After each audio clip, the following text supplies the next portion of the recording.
আপনি ধনী হওয়ার জন্য করেছেন কি? কিছুই তো করেন নাই, কিছুই তো করেন নাই। ধনী হওয়ার জন্য আপনি এবং আমি কোনো কিছুই করি নাই, অথচ ধন অর্জন করা, সম্পদ অর্জন করা আমাদের জন্য ফরজ। যেমন নামাজ পড়া ফরজ, সম্পদ অর্জন করা কি নামাজের চেয়ে কম ফরজ নাকি? ভিক্ষা করা কি? ভিক্ষা করা কি? ভিক্ষা এমন কিয়ামতের দিন যে সকল ব্যক্তিরা ভিক্ষা করবে, কিয়ামতের দিন তাদের মুখে মাংস থাকবে না। কি থাকবে না? তখন মানুষ দেখে দেখে বুঝবে ও তো ভিক্ষুক ছিল, এই কারণে ওর মুখে মাংস নেই। এটা এরকম লাঞ্ছিত অপমানিত হয়ে সে উঠবে কিয়ামতের দিন। আপনার রাসূল কিন্তু সাদাকে গ্রহণ করতো না, ভিক্ষা গ্রহণ করতেন না তিনি। আমরা তো সেই সম্ভ্রান্ত জাতি, ব্লু ব্লাড, মানে যদি বলি আমরা তো রাজার জাতি, কিন্তু আমরা ভিক্ষুক হয়ে গেলাম কবে? ভিক্ষুক হয়ে গেলাম যেদিন থেকে আমরা ব্যবসা ছেড়ে দিয়েছি। আমরা বলছি ওরা ব্যবসা করুক, আমরা কি আখিরাত নিয়ে থাকবো। দুনিয়াকে আল্লাহ তাআলা আমাদেরকে দুনিয়ার নেতা বানাইছে না, ইন্নী জাইলুন ফিল আরদি খলিফা, আমি জমিনে কি বানাচ্ছি?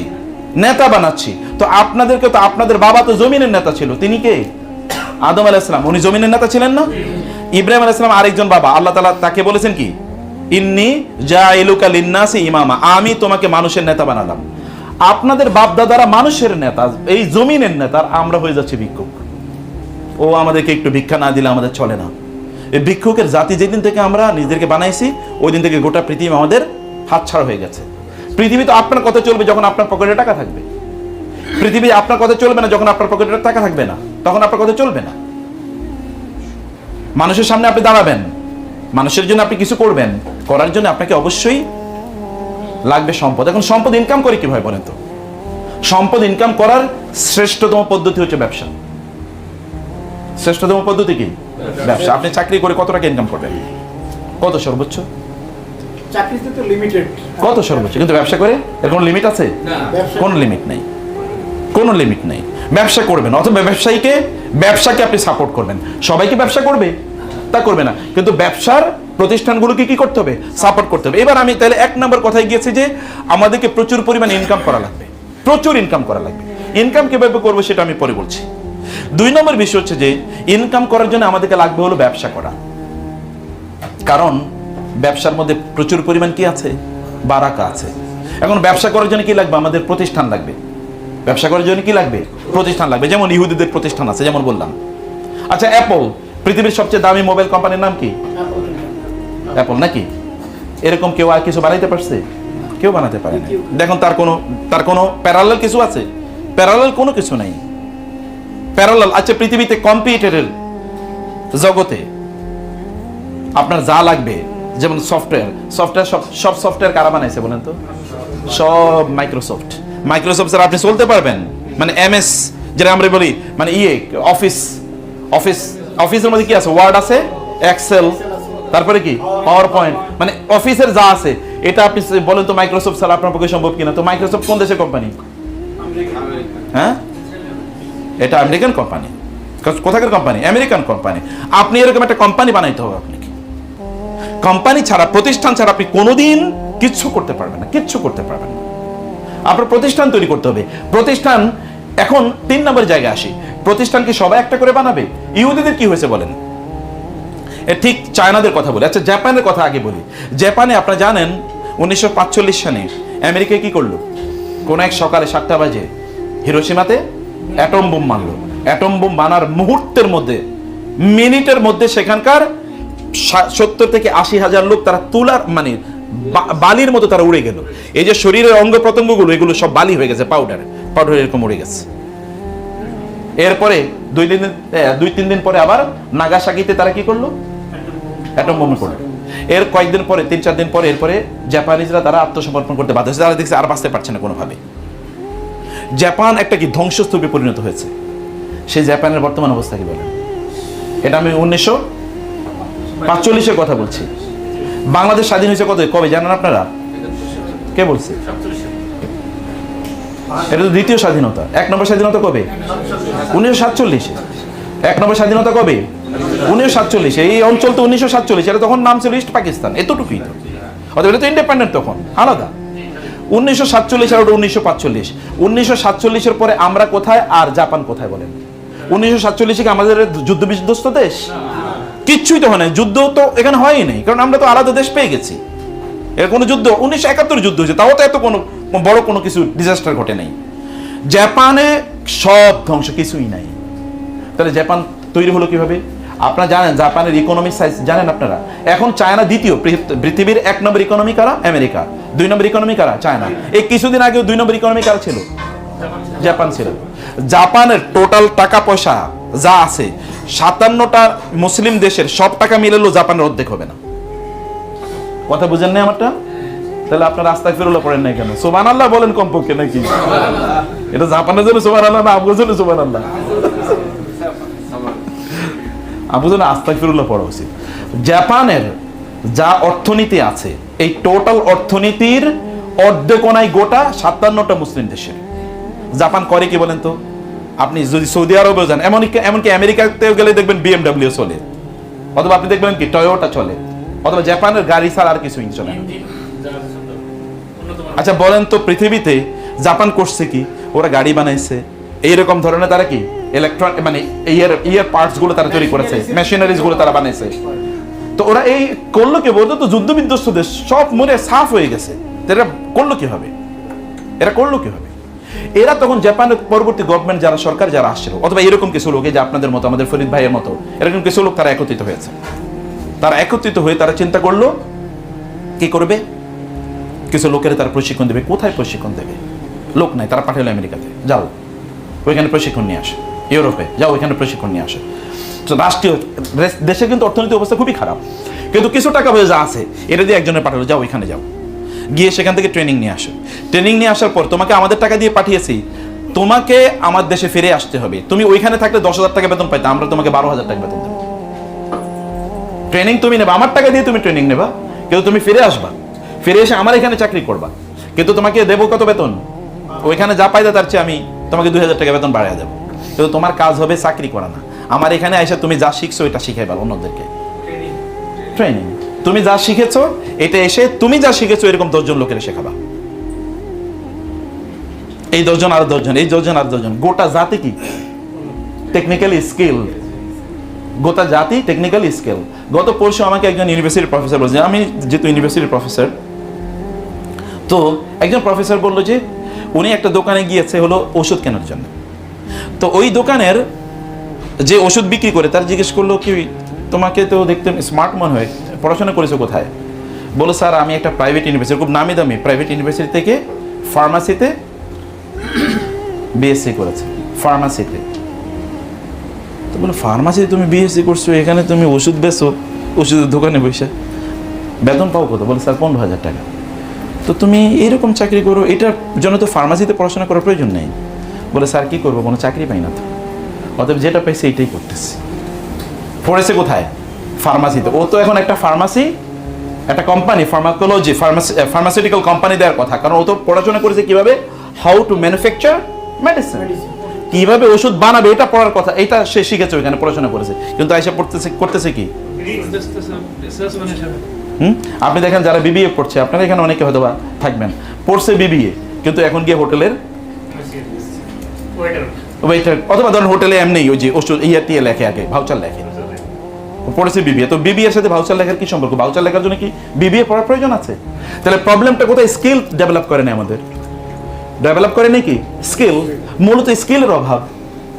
আপনাকে ডেভেলপ করতে হবে স্কিল, যেটা আপনার কাজে লাগবে। এই পড়া তো আপনার কাজে লাগে না, তাহলে আপনি কেন এই পড়া পড়ছেন? বা এই পড়ার পেছনে কেন এত ইনভেস্টমেন্ট? বাংলাদেশে প্রতি বছর 5 থেকে 7 লক্ষ ইউনিভার্সিটি গ্রাজুয়েট বের হয়, 5 থেকে 7 লক্ষ চাকরি আছে নাকি বাংলাদেশে? তাহলে এগুলো করবে কি? ওরাই তো তখন ফ্রাস্ট্রেশনে ভুগে, ওরাই তখন গাঁজা খায়, ওরাই তখন কি জুয়া খেলে, অথবা ওরাই তখন বিভিন্ন ধরনের অপকর্মে লিপ্ত হয়ে যায়। মূলত পড়াশোনাটা দরকার ছিল লাইফ ওরিয়েন্টেড, জীবনমুখী তার পড়াশোনাটা দরকার ছিল, যে এই পড়াশোনাটা তার কাজে লাগবে। এটা জাপানিজরা করেছে, যেমন একটা এক্সাম্পল বলছি। অতএব স্কিল ডেভেলপ মানে এদের দেখেন একটা কমিউনিটি ডেভেলপমেন্ট। 2 নম্বর বলি আমি, মানে ইহুদিরা, জানেন তো ইহুদিরা সংখ্যা কত জানেন? পৃথিবীতে প্রতি 1,000 লোকের মধ্যে 3 জন হলো ইহুদি। কত জনের মধ্যে? 3 জন। আর মুসলমানরা প্রতি 133 জন। মুসলমানরা প্রতি 100-তে কতজন? ইহুদিরা প্রতি 1000-এ কতজন? 3 জন। গোটা পৃথিবী চালায় কি ইহুদিরা না মুসলমানরা? 1000-এ 3 জন ওরা চালায়, আর আমরা 100 জনে 33 জন, তাও আমরা চালাতে পারতেছি না। তাহলে প্রবলেমটা কোথায়? স্কিলের অভাব। আরেকটা জিনিসের অভাব, তা হলো কি? একটা কমিউনিটি অ্যাটাচমেন্ট। আমরা যখন, যেমন ধরেন আপনারা যখন কোনো এক জায়গায় চাকরি করবেন, তখন আপনি তো চিন্তা করবেন আমি এত কষ্ট করবো না, আমি কষ্ট করলে ফরিদ সাহেব লাভবান হবে, আমি কেন কষ্ট করব? এরকম মানসিকতা বাঙালির মধ্যে বেশি, মুসলমানদের মধ্যে বেশি, যে আমি এত কেন কষ্ট করব, আমি যত কষ্ট করব তত ওনার লাভ, আমার তো আর লাভ নেই, অতএব আমি যত ফাঁকি দিতে পারি, এরকম একটা মানসিকতা আছে। কিন্তু ইহুদিদের এই মানসিকতা নেই, জানেন? ইহুদিরা যদি এখানে থাকে, ওই যে বলে না সব শিয়ালের একরা, শিয়াল যদি এখানে ডাক দেয় তাহলে ওইখানকার শিয়াল, ও আমি আছি কিন্তু তোর সাথে, ওইখানে কিন্তু ও আওয়াজ দেয়। ইহুদিরা যদি এখানে থাকে, এইখানে একটা ইহুদি, ও প্রয়োজন 10 কিলোমিটার গাড়ি ড্রাইভ করে যাবে, ওই জায়গায় আরেকটা ইহুদির দোকান আছে, ওর দোকান থেকে পণ্য কেনার জন্য। এবং এখানকার ইহুদি সে চিন্তা করবে আমার টাকা ইনভেস্টমেন্ট করা দরকার, কার সাথে টাকা ইনভেস্টমেন্ট করব, আরেকটা ইহুদি কোথায় আছে খুঁজে বের করে। আর আমরা মুসলমানরা আমরা কি করি বলেন? হ্যাঁ, আমরা তখন ওনার কিভাবে, উনি মুসলমান, ওনার কিভাবে ক্ষতি হবে, উনি কিভাবে ডাউন হবে, উনি উঠে যাচ্ছে, এটা হচ্ছে বানরের জাতির মতো। বানরের অবস্থা, আপনার একটা গল্প বানরের বলি। বানরের গল্পটা হলো কি, এক জায়গায় বানর কিন্তু কলা খুব পছন্দ করে, তো এক জায়গায় বানরের কলা খাওয়ানোর জন্য কতগুলো বানর, 10টা বানর একটা জায়গায় একসাথে রাখা হলো একটা রুমে, এটা গবেষণা করবে বানরের চরিত্র কি। ওইখানে কলা ঝুলিয়ে রাখা হলো এবং এরকম একটা টেবিল দেয়া হলো। তো 10টা বানরই বসে আছে, সবাই কলার দিকে তাকাচ্ছে, কেউ কলা খেতে যাচ্ছে না। একটা বানর চিন্তা করলো, কি রে সবাই বসে আছে, কলা খাবেন, এটা কেমন কথা হলো? এই বানর টেবিলের উপর লাফ দিয়েছে, লাফ দিয়ে যখন কলা ধরতে যাবে, তখন বাকি 9 বানর ওরে জাবড়ায় ধরে ওর পাটায় না ধরছে। এই বানর মনে করলো যে ও আমার, এরা আমার, ওরা নিজেরও খায় না, আমারও খাইতে দিচ্ছে না, ঘটনা কি?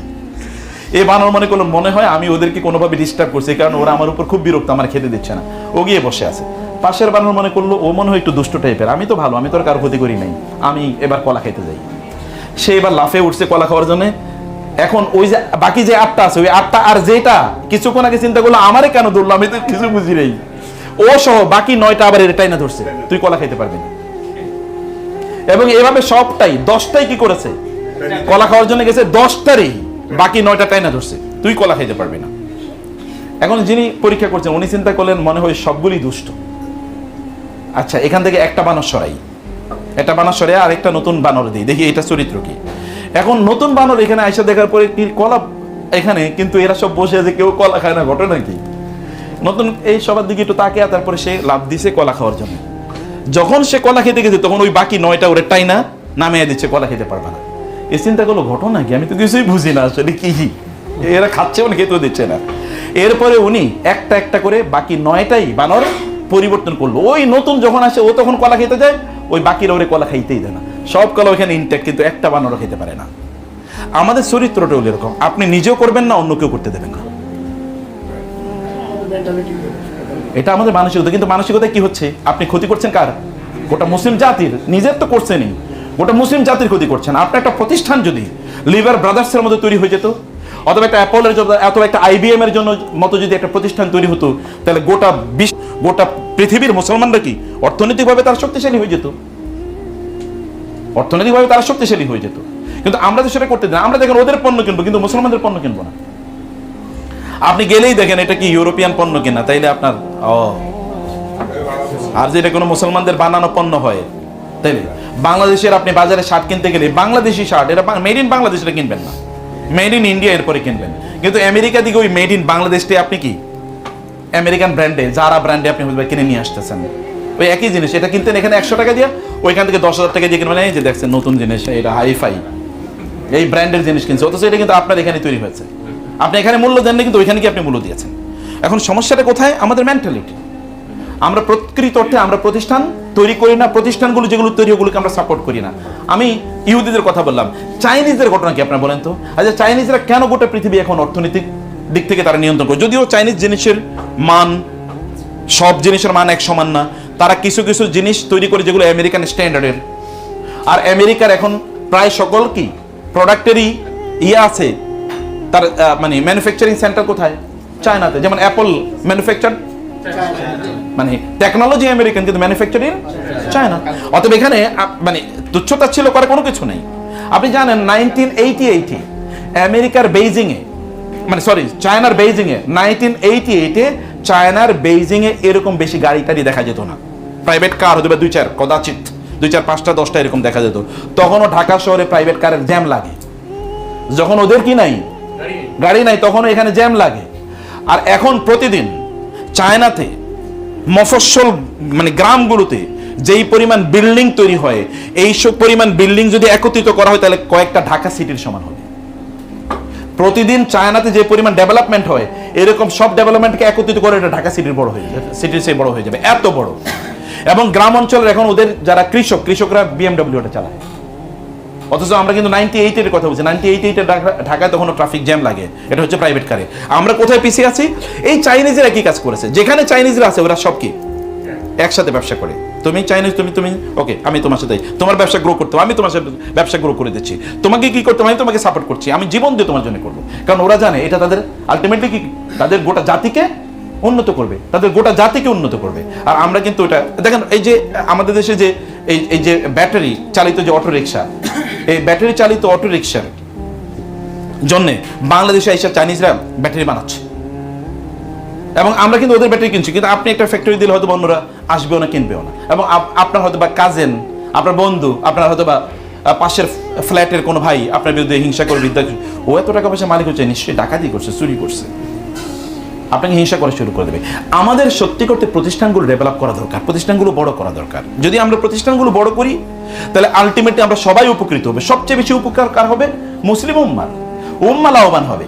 আচ্ছা, ভালো মানুষের হাতে টাকা থাকলে কি লাভ না লস বলেন তো? আচ্ছা, যদি ফরিদ ভাইয়ের টাকা থাকে তাহলে উনি কি একটা সিনেমা হাউস বানাবে? উনি কি করবে? উনি হয়তো মাদ্রাসা করে, মসজিদ করবে। সেটা যদি নাও করে তাহলে আরেকটা বড় কি ইন্ডাস্ট্রি করবে। ওই ইন্ডাস্ট্রিতে আপনার একটা হালাল ইনকামের ব্যবস্থা থাকবে। আপনি তখন ধরেন অ্যাপলে চাকরি করে, তখন আপনি বলেন আমি অ্যাপলে চাকরি করি। আমাদের দেখবেন বিভিন্ন সময় বলে ও এখন কি ওই যে মানে ফেসবুকের যে মেটা বলেছে, ও মেটায় চাকরি করে। কয়েকদিন আগে দেখলাম আমাদের বাংলাদেশের এক লোক, সে বলে ডিজনিতে চাকরি করে, আমেরিকার ওই যে ক্যালিফোর্নিয়াতে, যেখানে ওই সিনেমাগুলো তৈরি হয়। অঞ্চলটার নাম কি? হলিউড। হলিউড তো একটা এরিয়ার নাম মূলত। এই হলিউডের একটা মানে ফ্যাক্টরি ইন্ডাস্ট্রির নাম হলো ডিজনি চ্যানেল, যেগুলো আপনি দেখেন। ওইখানে ওই ডিজনিতে তিনি টেকনিশিয়ান হিসেবে ডেভেলপ করেছে, মানে জয়েন করেছেন। এই কারণে পুরো বাংলাদেশ সেলিব্রিটি, কারণ এটা এরকম দামি প্রতিষ্ঠান। তো এখন আপনাদের যদি স্ট্যান্ডার্ড মার্কেটিং কোম্পানি যদি এরকম একটা প্রতিষ্ঠানে রূপান্তরিত হয়, তখন তো আপনি বলতে পারবেন আমি এমন একটা প্রতিষ্ঠানে চাকরি করি। ওই প্রতিষ্ঠান কি কেবলমাত্র প্রতিষ্ঠাতারা বানিয়েছে? কেবলমাত্র প্রতিষ্ঠাতারা করেছে? নো, প্রতিষ্ঠাতারা করে নাই। করেছে কারা? অন্যান্যরা, সাপোর্ট টিম, সাপোর্ট স্টাফ, তারা মিলে এটা কাজ করেছে। আপনি দেখেন অ্যামাজন কি কাজ করেছে? আমরা কোনোদিন চিন্তা করেছি যে বাজারে গিয়ে পণ্য কিনবো না? আমরা কিনবো কি অনলাইনে, মোবাইলে বলবো যে এটা তুমি আমার বাসায় খাবার পৌঁছে দাও, অথবা আমার বাসায় এই বইটা পৌঁছে দাও। এটা কোনোদিন কেউ চিন্তা করেছে? কেউ চিন্তা করে না। অ্যামাজন চিন্তা করলো যে আমি এটা করবো। অ্যামাজন কিন্তু আমি জঙ্গলের কথা বলি না, অ্যামাজন হোয়াটসঅ্যাপ মানে ইয়ার কথা বলছি, অ্যাপসের কথা বলছি। ব্যবসা করে কি ওরা? কিসের ব্যবসা করছে? অ্যাপস। আচ্ছা, উবার কিসের ব্যবসা করে? আচ্ছা, পাঠাও কিসের ব্যবসা করে? ফুড পান্ডা কিসের ব্যবসা করে? অ্যাপস। এর বাইরে কিছু আছে নাকি তার? এর বাইরে কিছু নেই তো। সে তো একটা অ্যাপস বানিয়েছে। আচ্ছা, আমাদের আলিবাবা কিসের ব্যবসা করে? অ্যাপস। সে তো অ্যাপস বানিয়ে দিয়েছে। এই অ্যাপসের মাধ্যমে অ্যামাজন পৃথিবীর এখন 1 নম্বর কোম্পানি। সবচেয়ে বেশি টাকা অ্যামাজনের পকেটে ঢুকে। সে একটা মার্কেট প্লেস করে গেছে কেমন। এবং ওইখানে সাপোর্ট স্টাফ যারা আছে তারা জানেন, তারা এটাকে এমন একটা জায়গায় নিয়ে গেছে। সাপোর্ট স্টাফ মানে আপনাদের মতো যারা আছে, এরা এমন একটা জায়গায় প্রতিষ্ঠানে নিয়ে গেছে। এখন আপনি অ্যামাজনে চাকরি করা মানে হচ্ছে আই হ্যাভ বিকাম সামথিং, আমি কিছু একটা হয়ে গেছে। এই জায়গাটাতে প্রতিষ্ঠানগুলোকে ডেভেলপ করা আমাদের জন্য খুবই জরুরি। কিন্তু মুসলিম বিশ্বে এরকম কোন প্রতিষ্ঠান ডেভেলপ করে নাই। এটা আমাদের অ্যাটিটিউডের কারণে।